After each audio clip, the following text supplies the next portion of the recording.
lining up the other. Oh! Jay meets him halfway. Just in the nick of time for Cody Rhodes. If you come at the king, you best not miss.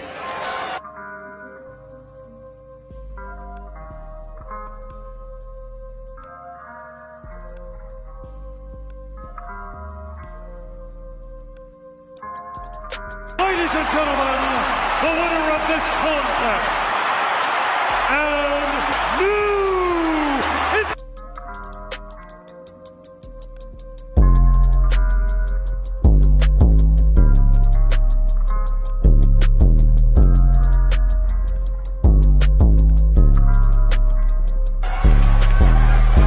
Acknowledge us.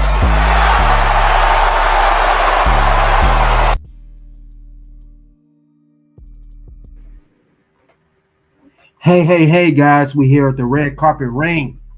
We'll talk about WWE SmackDown Solo Sikoa ends his long month absence with attack on Cody Rhodes. There's so much more we got to talk about SmackDown. We're going to talk about the show, how it went down, go my final review of the show, and then we'll also go over current news of what's going on in WWE or the wrestling world itself. And finally, the bonus round, why Rhea Ripley versus Charlotte Flair 3 works. Why it's the best for business. Let's get the lights as we come into the ring. Let's talk about it. Let's move on to the match card that was advertised. Now, this is the match card that was for SmackDown. And we got plenty of stuff here. We got Cody Rhodes coming out, Jey Uso, the 2025 Men's Royal Rumble winner. We have Charlotte, the Women's 2025 Royal Rumble winner. We have a couple qualifying matches, 2 women and 1 man. We have Alexa Bliss in a singles return versus Candice LeRae. Bianca Belair versus Piper Niven, and a triple threat of LA Knight versus Drew McIntyre versus Jimmy Uso. So let's look over and see what starts the show. Let's see what begins. All right, we're going to start here with Jey Uso and Cody Rhodes opening SmackDown. The aura that Jey Uso has is second to none. I just want to say that. And we thought that it was big on Raw. It was much, much bigger on SmackDown. And it makes sense because this was the SmackDowns where Jey Uso gained his name, garnered notoriety. He got moved to Raw, so it makes sense why they would cheer for him more. And of course, Cody Rhodes. But Jey Uso came out and said that he could challenge Cody or Gunther. Him and Cody got a history. They've been tag team champions together. They've been, cool. They've been good. But he said, Cody came out. And when Cody came out, he said, Jay, I understand you got to make a decision. You got to talk about will it be you going for world title or my title?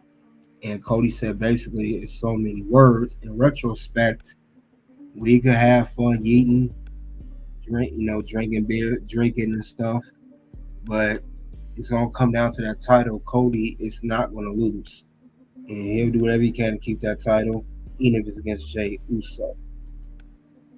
But while they came out, they was interrupted by Jacob and Tonga. They was talking garbage. A little fight broke out, and then Jacob, he came and said some things too. He was talking about Jey Uso, and then Jacob, he been going in on this. Man, Jacob has been doing his thing on the promo side. Every week we hear more and more of his character. We understand more and more about Jacob. And he said that he wants Cody's title to come back to the family since Cody won from Roman last year. And he said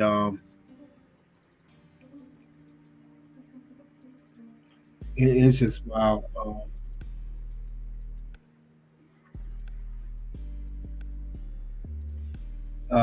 Jey Uso, that's when lost my train of thought.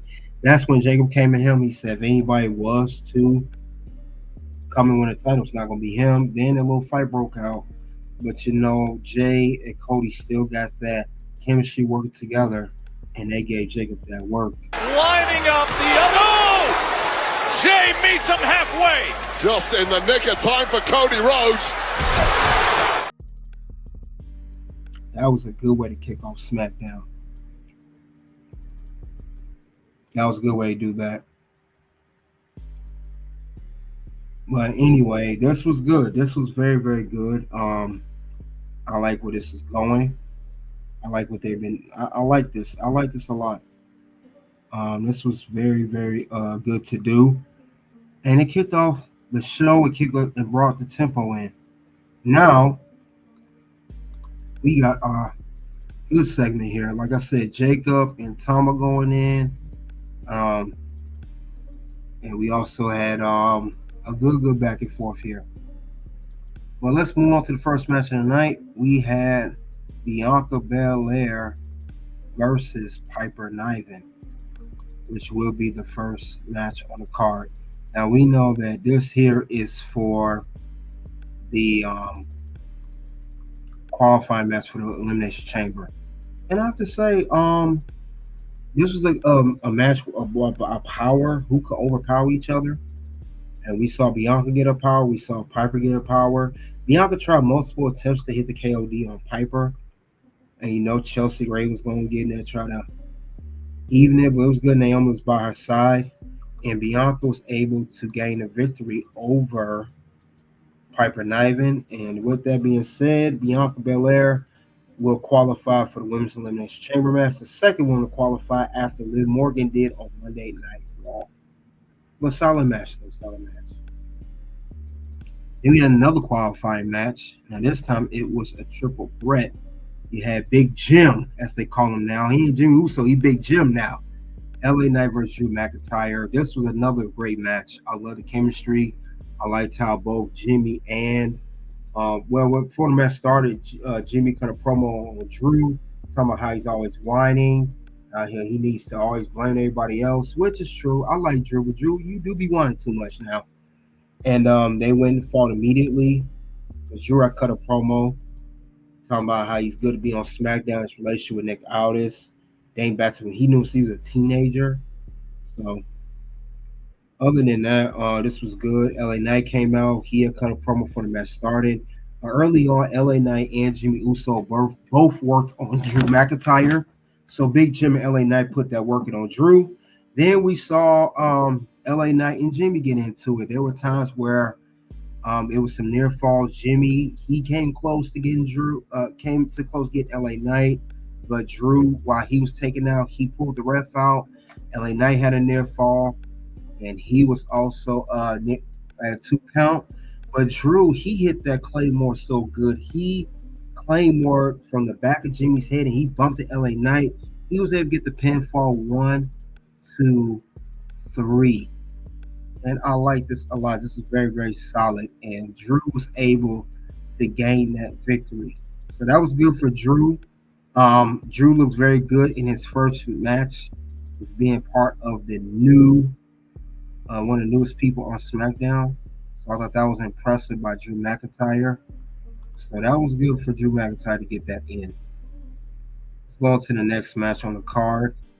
We had Carmelo Hayes. He went one-on-one against Akira Tozawa from Alpha Academy. And this started with, as Nick Aldis had told Carmelo, you attacked Akira at the Royal Rumble, caused him to lose his spot, which was taken by ISO Speed. He got speared by Braun Breaker. And he talked to Adam Pearce, Nick Aldis said, and Akira got a chance to gain his redemption against Carmelo. Now, Akira had the intensity and energy, while Carmelo definitely was the one that overpowered him. And he got him 1, 2, 3. And Carmelo got himself a victory for once. Clean, too. But let's go on to the next match on the card. Congratulations to Melo on that win. We also had a segment here. Charlotte Flair was going to approach, as she sent her promo, if she was inspired, But she approached every champion this week. I spoke before that it didn't make no sense for Charlotte to go to NXT, but she did it anyway. But she did approach Rhea Ripley on Raw, Julie on NXT, and now Tiffany. And Charlotte Flair has said before Tiffany came out, you gonna cheer me or boo me, because she been getting, mixed reactions all week. Booed on Raw, cheered on NXT. She said when you boo me, that means money for me. And she also said she gonna make her decision. Now Tiffany came out.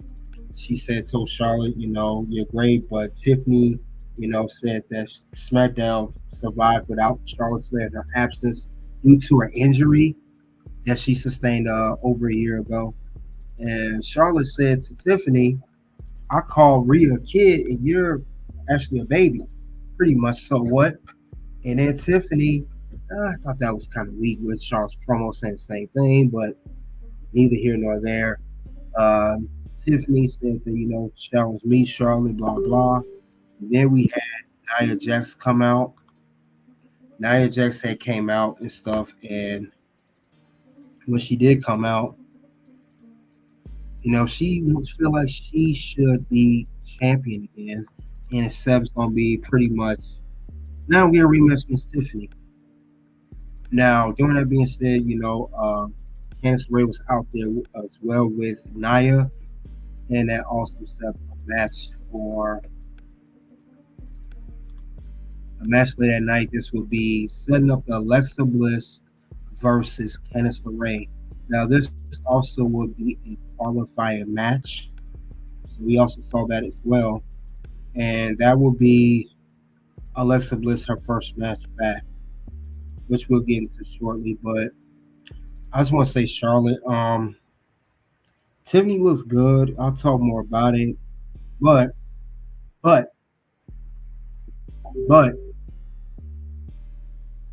I'm just saying, I wish her promos would have been more original, not the same rinse and repeat. But that's my opinion on that whole particular thing. But we're going to move on. We're going to get on to Alexa Bliss versus Candice LeRae. And Alexa Bliss was coming out at the time and it set up this match right here. Now, we know that Alexa Bliss is her first match back, like I said. Her and Candice, I don't think I've had a match against each other. I don't think they ever had that.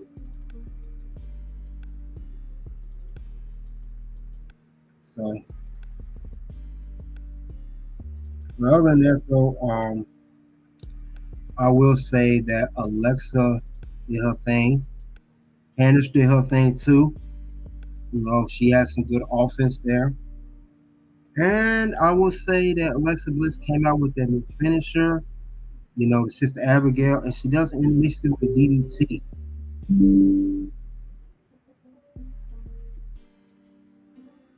But other than that, this was good. This was good. Good match for Alexa in her match back. First singles match back in WWE following the World Rumble return. But now we're going to get to the main event. Main event, as it was stated earlier, Jey Uso and Cody Rhodes teaming up. As Cody said the last time, they could be opponents. But against Jacob and Tama, they look good. Jacob, he has that dominance like the other. No matter, I know Cody had hit a Cody cutter. He had a move on Jacob. Jacob didn't face him at all. Not at all. And I thought that was solid, though. So, I will say that Jacob, he's definitely a future world champion, future main eventer. Now, with that going on in the match, these boys definitely look good. And Tonga, he talks more too, dude. Yeah. He's basically a Tasmania devil, pretty much. But I like how that went in. And when this is going on, Cody and Jay work so well together. He had the hot tag, everything. And at the end of the day, Cody Rhodes and Jey Uso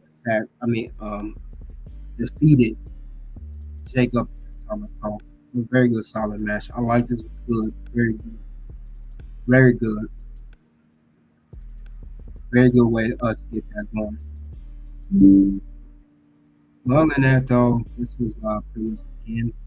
And we'll talk about other stuff that happened this episode. We'll mention it. Other than that, though, this is the end of Friday Night SmackDown. This is everything that happened. In case I didn't cover it, the segments, everything. Well, now it comes down to the review. What did our review of this SmackDown episode? I will say this was a solid episode. I like this episode 4 out of 5. Now, if some match didn't go so well, maybe 3.5, but I'll say give it a 4. And the reason I give it a 4, I'll get to some reasons I'm gonna go into later. We a lot of new stories are being created.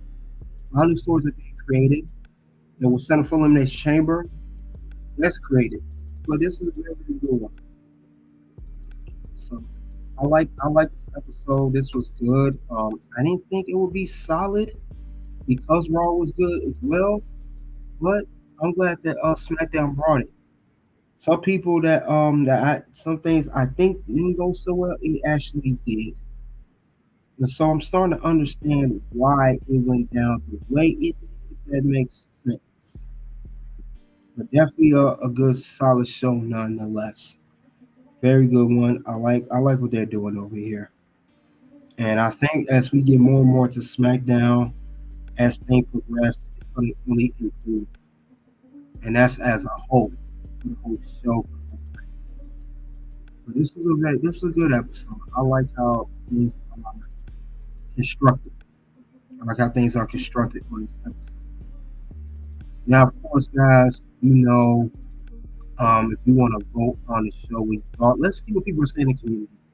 Let's see what people in the community are saying.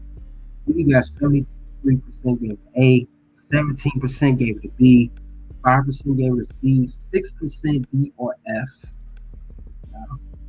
That's what's happened for that episode. Now, we're going to go over what went wrong with SmackDown. What I did not like about this episode. I'll talk about that and we'll get to that right now. All right, first thing went wrong, and I'm tired of this. I'm so tired of this, and it has to be said. Kevin Owens in these promos in the car saying the same old crap. Tired of it. He done this whole angle with Cody Rhodes. It started off fine, but it got too repetitive and too and now since that feud's over, he has transferred that over to Sami Zayn. The exact same garbage. And I'm not feeling this at all. Not one bit. He does the same thing over and over and over and over and over. He's saying that Sami Zayn betrayed him. He's a horrible friend because he didn't help him win at the Royal Rumble. Like, Mom, you gotta win your own match. I ain't here to carry you. How many matches did Sami Zayn was in and you helped him, Kevin Owens? Or he needs you to help him. In his singles match, and not no tag team. I'm just saying. Well, let's cut that out. We gotta cut that out. We gotta cut that out. And this don't make no sense. No sense at all. And I'm getting real tired of this whole angle. I really, really am. And then it's just so unoriginal. It really, really is. I don't understand this whole thing here. I don't. No, I don't like it at all. I don't like this whole thing at all. It just don't make any sense for that. It's just no room. It's like the room for creativity is gone. It's gone. It really is gone. And it's getting worse and worse. I honestly believe, I hope they do it. It will. I don't even know how this will work. Is Kevin Owens gonna go to Raw? Because Sammy's on Raw. Let's go do an inter-promotional brand, cross-brand rivalry. It just don't make no sense. It don't make no sense. I don't like this whole thing. I was not feeling this at all. It's unnecessary. It really is unnecessary. It's redundant. It's stale, and it's stale as soon as you get the bread out of the package. It's not stale later on. It started off stale because we just saw this with Cody Rhodes. So this is it's not good at all. They could do better than this. They really could do much better than this. What's gonna happen? No. Words? No. You just made the list. And then not on top of that, Kevin Owens stated to Sami Zayn that we never had we never had a proper feud at WrestleMania. Now he said that they of course were tag team champions. They won the belts main event WrestleMania 39 against the Usos at night one when they main evented that show a few years ago. Thing about it is yes, they did able to do that. They were. But I still do not like this at all. There's just no room for this crap. You know what I mean? And let's not act like Kevin Owens, he's actually lying. He's actually lying, to be honest. Because for the past history between Kevin Owens and Sami Zayn, you did wrestle Sami Zayn at WrestleMania. Have we forgotten? Because this was WrestleMania 37, night 2. They had a one-on-one match. Now, it was a memorable match, but KO defeated Sami Zayn. I think Sami Zayn was with Logan Paul. That's where Logan Paul made his debut, WWE. He was alongside Sami Zayn. That's when we first saw Logan Paul in WWE atmosphere. And the match was like 9 minutes. But you have faced him at WrestleMania before, so that's a lie, Kevin Owens. Or that match was so not memorable, you want to forget it. And then, of course, for most of you who fought NXT original Black and Gold, they had a rivalry back then too. When Sami Zayn won the NXT title, then KO acted like he was happy for him, and he flipped on him. How many times we gonna go through this? We saw this twice already, once on NXT and once on the main roster. We're going through this again for a third time overall. I don't want to see Kevin Owens versus Sami Zayn unless Sami's the heel and he beats Kevin Owens. And you guys turned on each other before too. Sami, when he was a Bloodline, KO turned on Sami. I don't want to see this again. I don't want to see this at all. What's gonna happen? No. Words? No. You just made the list. I do not want to see this anymore between Kevin Owens and Sami Zayn. I don't want to see this again. This don't make no sense. So no, do not run this back. Please, WWE, reconsider this rivalry. That's one thing I saw wrong. That was like the biggest wrong I noticed on this show. That's why I didn't mention this segment till now, because it don't make sense. Another thing I'll mention right now, just feuding with the same people. You feuded with Sami Zayn several times. Come on, man. I'm tired of that. Another thing I did not like, I was happy that Solo returned, but you came to attack Cody Rhodes. We've seen this before already. You already feuded with Cody Rhodes while Roman was gone. Seriously.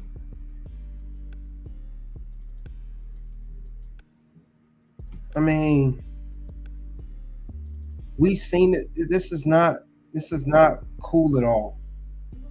I understand that Solo needs to rebound for losing to Roman Reigns at the Tribal Combat match on the Raw Netflix debut episode.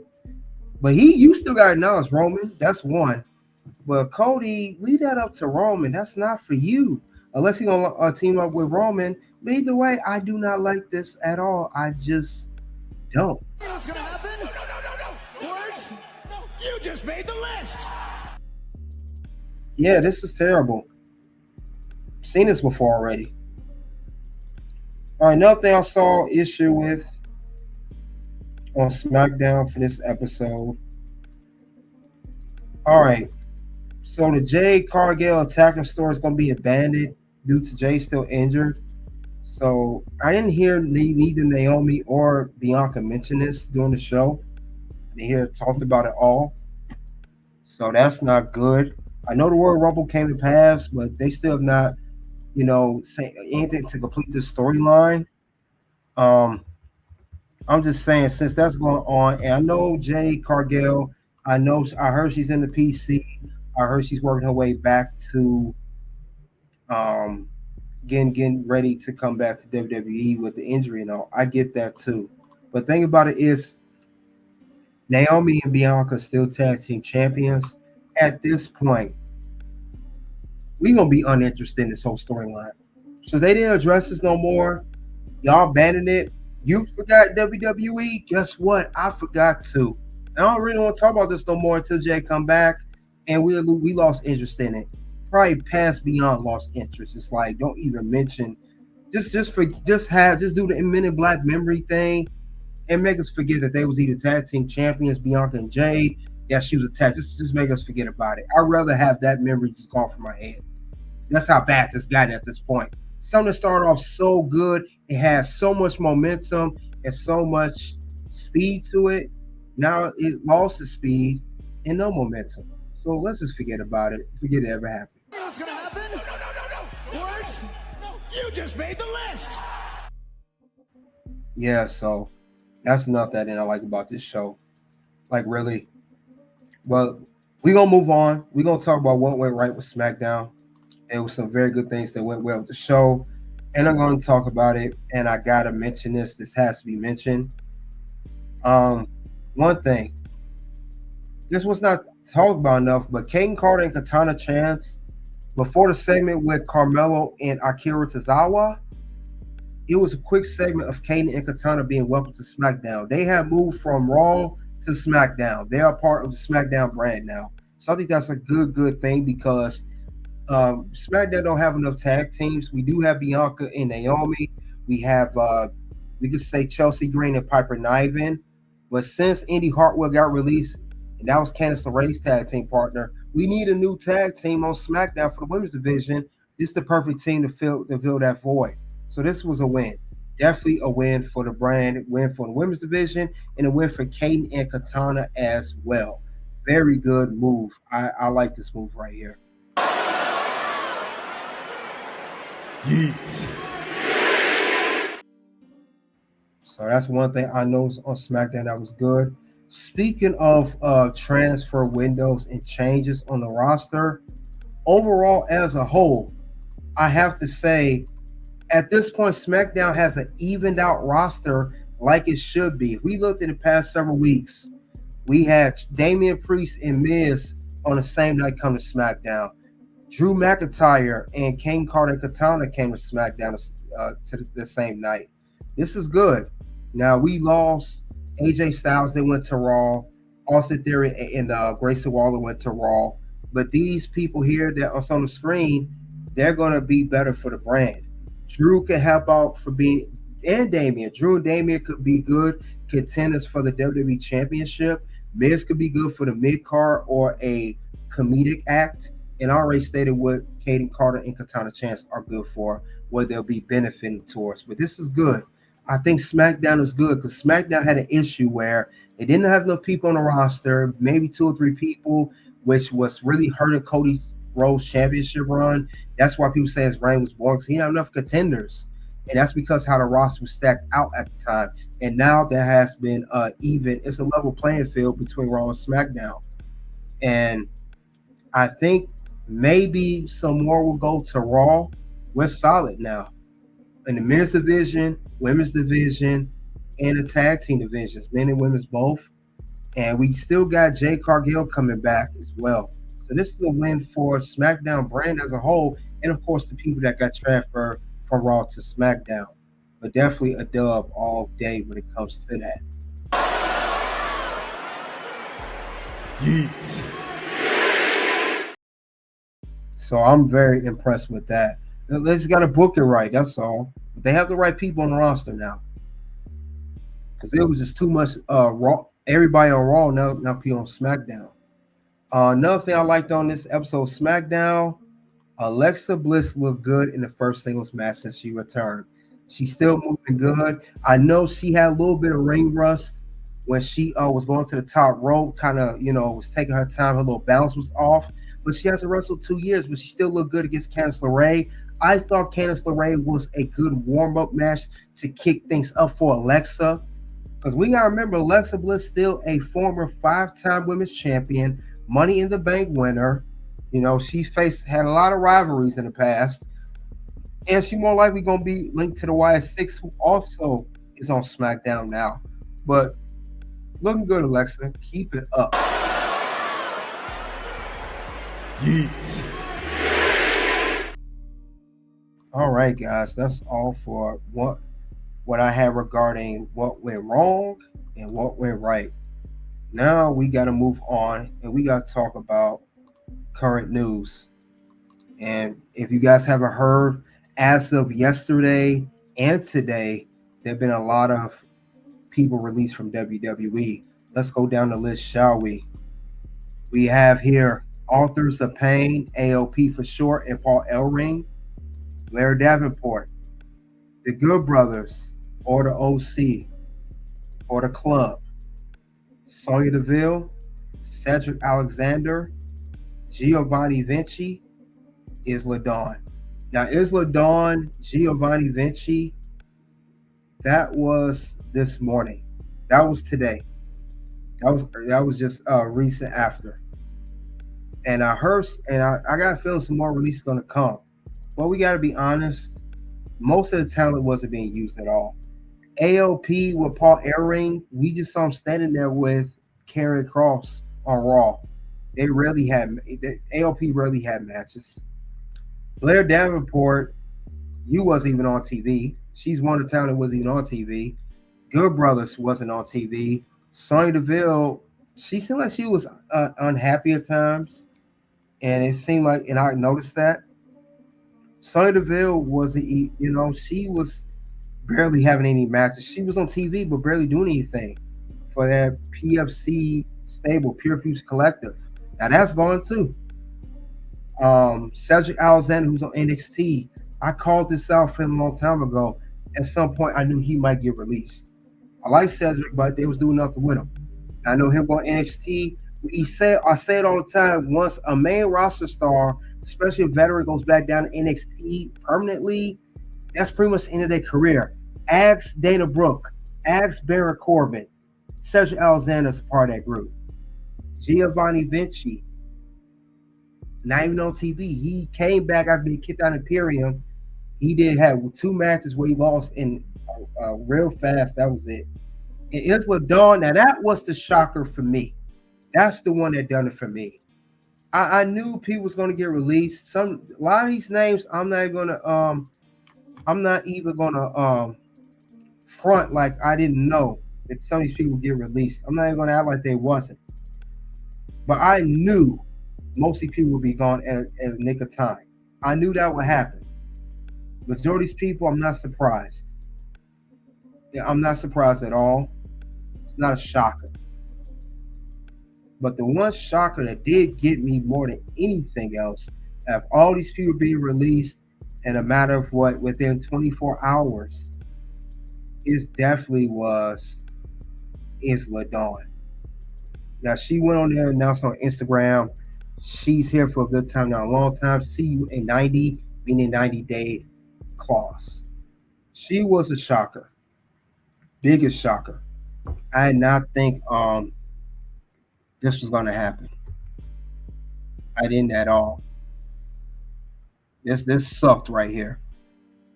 This sucked that she got released. I liked her. She was a very, very good tag team with Alba Fire. Isla Dawn was a shocker. I didn't know Isla Dawn was going to get released like that. She's a very, very good talent. Held the women's tag team championships. Good rivals for Bianca and Jade.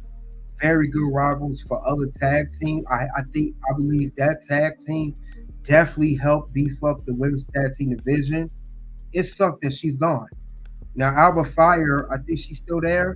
Unless she is. But Isla Dawn and Alba, they work together so well. I remember when they first teamed up.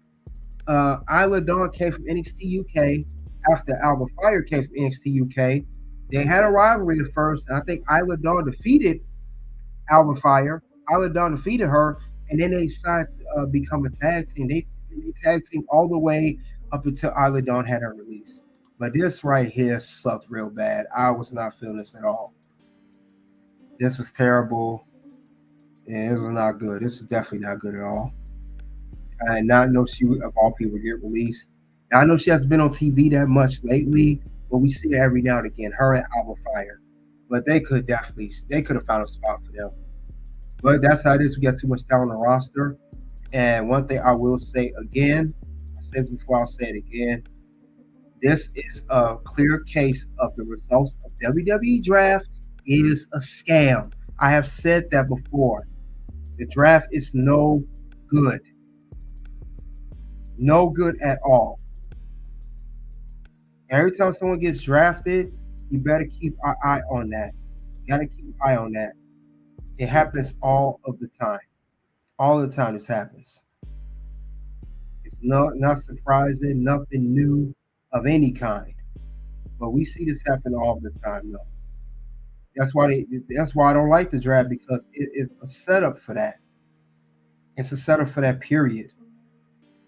And it don't do any favors. No favors at all. It's always when they have the draft, they have people that come from NXT, Raw, SmackDown to another show, wherever they go, and they'll be on TV for a very short period of time, or just once, and then you never see them again, or you periodically will see these people, and next thing you know, they've been released. And they normally do releases like Black Friday, pretty much what that release was, and they do that, and then they also do it around the draft, right after the draft, or end of the year. But they release quite a bit here. It's not good at all. Not good at all. And in the WWE draft, it's a scam. I call the draft a scam. The WWE draft is a scam. It's always been a scam. I don't care what anybody say. It's always an issue with that. It's always an issue. It never fails. Someone comes, they get drafted, we think they're gonna do something, we anticipate them doing something, and poof, they're gone. We never hear this ever again. And that's a terrible thing. The draft is not a thing anymore. And I talked about this not too long ago. The draft is horrible. It's never a good thing. And I wish WWE would stop doing that. And the thing about it is, they do this too because that will be their excuse. Because they know that the superstar going to be upset. They know they'll be upset about. They know won't be upset about not being on.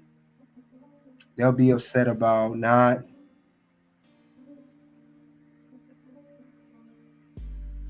I know they said that people will be upset about, well, you drafted me, but you never put me on TV. And we hear it all the time. And when they do that, they're going to say, we put you on the main roster. We put you on Raw. We put you on SmackDown. We hear that all the time. And it's just ridiculous. It's ridiculous, though. It's just enough is enough at this point. Enough is enough. And actually, what's so bad about it is this draft is becoming more and more obvious of why it shouldn't be no draft. And Dijak, remember, he did an interview back in with Fightful Select with Sean Ross, and he talked about it.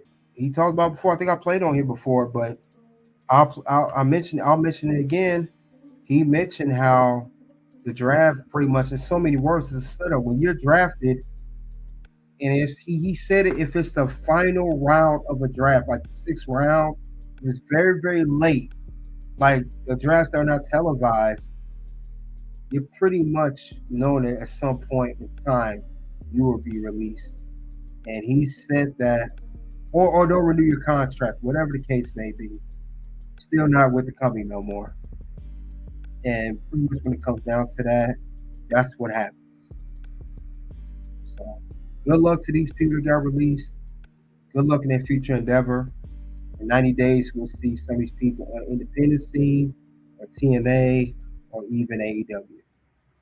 But I really hope these people do find the work that they're looking for, or if they have another outlet they want to do instead of wrestling, good luck in that too.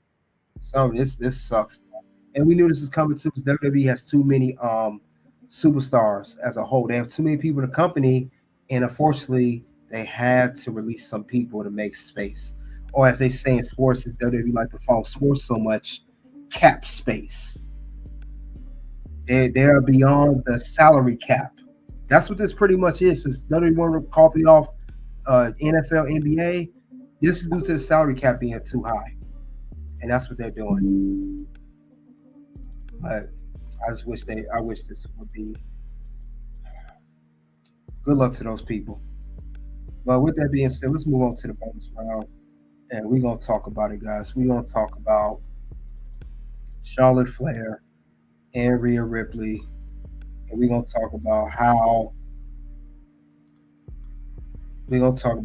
how these two are going to definitely a part three is necessary. So we're gonna get that going, and let's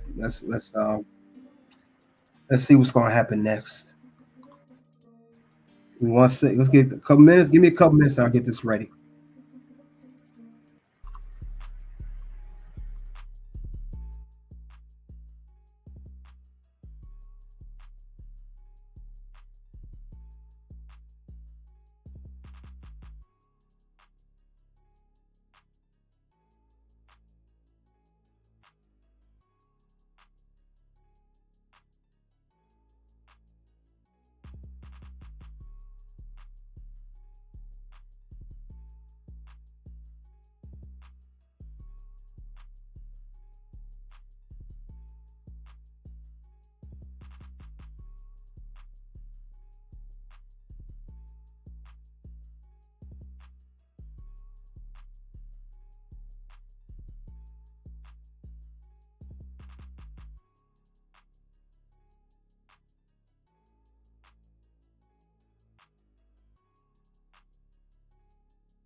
All right, guys, we're at the bonus round. We're gonna talk about Rhea Ripley versus Charlotte Flair 3. It's best for business, guys. This is what we need. Now, I know many people are talking about this potential match. We are going over history of why this is good because we did have Charlotte Flair and Rhea Ripley had a very good intense promo on Monday Night Raw. So I thought that was good with these two. I think it'll be very, very good chemistry with these two. I think it'll work. I think it'll work because this is not a new rivalry. This is something that's been going on for quite some time. And I think it'll help both Charlotte and Rhea. It'll help both of them as a whole. And I think with that going on, it's going to make the feud much better, especially when you have past history going on with these feuds of sort. Now, if you guys remember of the past, speaking of which, we got to remember Rhea versus Charlotte WrestleMania 36. Now, you remember this match here. This is when Rhea was the NXT Women's Champion. This is when she was. This is the championship that Charlotte Flair did challenge for. She challenged for WrestleMania 36. She got Rhea Ripley with the leg lock. That was it. That was all she wrote. Charlotte won that match, and that's what Charlotte was referring to on Monday Night Raw. And I think this will be good because Rhea Ripley she was still in NXT. She was coming to main roster at the time, and I thought it worked out very fine for that. I thought it was very good that she went against Charlotte Flair. You know, these two they definitely did their thing. You know, Charlotte was able to gain the NXT Women's Championship for a second time, but Rhea Ripley, you knew who she was after that match, and they had a good rivalry going up to it. So I think this was good. I think it was very good. This was a baby face, as like I said, Charlotte said a baby. She was so young. I think Rhea was what I want to say 20 24 at the time. I want to say 23, 24ish. But this was back in 2020, so I think Rhea now is I believe she's 28 now. So if it was 5 years ago, she probably was 23. But either or, this was a very good feud with these ladies. They definitely turned it up. Now that was back in 2020. Now, if you guys remember, a few years later, WrestleMania 39. This is when Rhea is a part of Judgment Day now. She is a heel. She's with Dom. She's with Damian Priest, Finn Balor. She wins the Women's Royal Rumble that year. She won it. And she won it at number 1. This was I think she was the first woman to do that for the Women's Royal Rumble. So she definitely, did her thing. And it was a good win for her. She shined like no other. She was a very, very, very dominant heel in that particular match. I love the work Rhea put in. And this is where we really saw Rhea coming to her own. She really was coming to her own, and she wanted Charlotte again, and we understood why. Because she knew she had to she had a goal, and the goal was to win the Royal Rumble. She achieved that goal.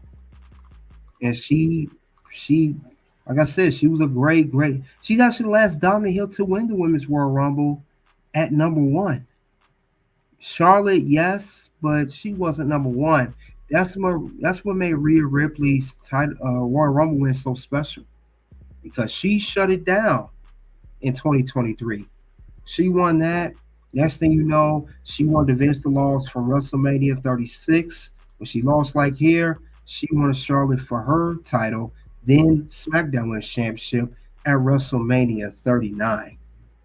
And that, like I said, that match was one of the best matches, not just of that WrestleMania night 1, but also the whole WrestleMania. because Rhea and Charlotte definitely tore the house down that night. They definitely did that.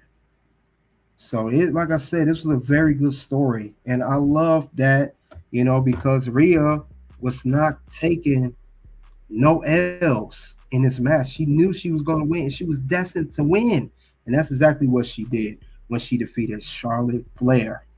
And when she did that, she defeated her, and she was able to gain the SmackDown Women's Championship. Now that was 2 years ago, and now we come here. Charlotte win the Royal Rumble this time. Rhea Ripley's a babyface. No Judgment Day on her own. Charlotte returned from injury. Cuss promo. And Rhea wants her. When Charlotte called her, "You still a kid?" Rhea said, "Pick her." She wants her to pick her. Like I said, we gotta remember this was a good story told at WrestleMania 39. But now the tables have turned. Now we got Charlotte pretty much the heel, Rhea's the baby face, and she's a multi-women's champion. She's 28 now. So she's, besides from the Charlotte Flairs and Becky's and Bayley's, you can say Rhea's right under those women. Now they could go tear the house down in WrestleMania 41. That's because Rhea wants Charlotte to pick her. They go down WrestleMania 41, they could do their thing there. Now, I know everybody wants to talk about, let's get Tiffany versus Charlotte. That may have to wait to SummerSlam or at a later date. I'm not against that match. Tiffany said, we know that she likes Charlotte Flair. She looks up to Charlotte Flair. She's shown that she, her style is similar to, and she said she was compared to Charlotte Flair. But I like the Rhea Ripley and Charlotte Flair much better because they already have a history. Rhea is established, and Rhea's at the top of the women's division. Charlotte says it all the time in promo. She wants to defeat the best. So what other way to defeat the best than go against the woman who at the top of the division, who is the champion, and defeated you at the last time you guys faced off each other, which was WrestleMania 39, and beat you for that championship. We can run that back. So I think that'll be a good idea. Good chemistry there. And I think that'll be a great thing between these two because it's clearly not over between Charlotte and Rhea. They're going to have another match against one another. Now, it may not happen at WrestleMania 41 if they decide not to go that route, but it'll happen somewhere down the line. So I think they should run with that instead of Tiffany versus Charlotte. I think this is a much better match, star-making power, because Rhea's a star in her own right. Charlotte Flair is definitely a star in her own right. Tiffany Stratton's not a star. Yes, she's probably, but she don't have star power that Rhea has. Rhea's an established multi-time women's champion. Tiffany, you just won a title. They test you out. You just cash your contract. Like Charlotte said, you are, compared to Charlotte and Rhea, you are kind of a baby. You're the baby of the game. You're where Rhea was about 5 years ago. You're baby like here. Where Rhea was at right here losing, that's going to be Tiffany. Do not underestimate Charlotte Flair, despite what people say that she's overrated and she shouldn't be there. She won a Rumble, and that's it. But that's why I think it should go. I think that's why it should be. It's best for business to put Rhea Ripley versus Charlotte Flair. That's all I have regarding that. You guys let me know what you think of that. If that's a good match scenario for WrestleMania 41, or do you prefer Tiffany versus Charlotte or any other scenario? Soon to videos will pop up, guys. You guys click the links below. Until then, guys, you already know what it is. O-U-T. Something happened this weekend, and I've been struggling with it since I retired. But this weekend gave me closure. Wow. It really did. Like, it was fun. Obviously, it was fun. I mean, you can't, doing this for as long as I have and